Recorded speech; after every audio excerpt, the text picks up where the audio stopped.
Vyombo vya habari Mashariki ya Kati pamoja na Magharibi vimeripoti ya kwamba mazungumzo kati ya Marekani na Irani huenda yakafanyika ndani ya siku 3 zijazo. Duru ya pili ya mazungumzo kati ya Marekani na Irani inaweza kufanyika ndani ya siku 3 zijazo, gazeti la New York Post limeripoti Jumatano, likinukuu vyanzo visivyotajwa majina kutoka Pakistan pamoja na Rais Donald Trump.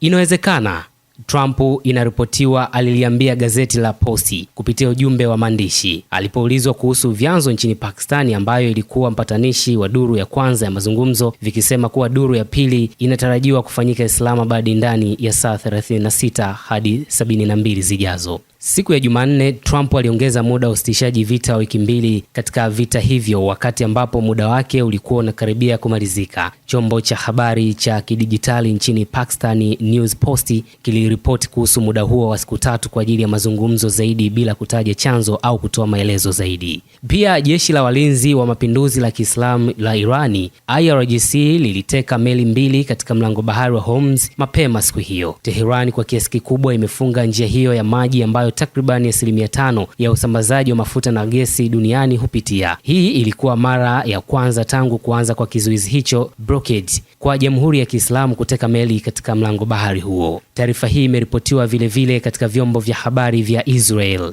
The Times of Israel wameandika kuhusiana na taarifa hii kwamba Trump amesema inawezekana mazungumzo na Iran nchini Pakistani kuanza tena mapema Ijumaa. Duru mpya ya mazungumzo kati ya Marekani na Irani inaweza kufanyika nchini Pakistani mapema kuanzia Ijumaa, kwa mujibu wa gazeti la New York Post limeripoti likimnukuu Rais wa Marekani Donald Trump na vyanzo vya Pakistani ambavyo havijatajwa majina. Kwa mujibu wa Post, vyanzo hivyo vikijulisha chombo hicho kuwa kufuatia jitihada chanya za upatanishi wa Tehran, pande zote mbili zinaweza kurejea kwenye meza ya mazungumzo ndani ya saa 36 hadi 72 zijazo. Trump alipotafutwa na gazeti la Post kutoa maoni yake, alijibu kuwa inawezekana kwa pande hizo kukutana Islamabad ndani ya muda huo uliotajwa. Taarifa za Donald Trump zinatolewa Jumatano hii ikiwa Teherani imeripoti kushambulia meli 3 ambazo zilikuwa zinapita katika mlango bahari wa Hormuz, huku ikiziteka meli nyingine 2 kwa ajili ya uchunguzi, kulingana na taarifa iliyotolewa na jeshi la IRGC kwamba meli hizo zilikiuka masharti ya kupita katika mlango bahari wa Hormuz.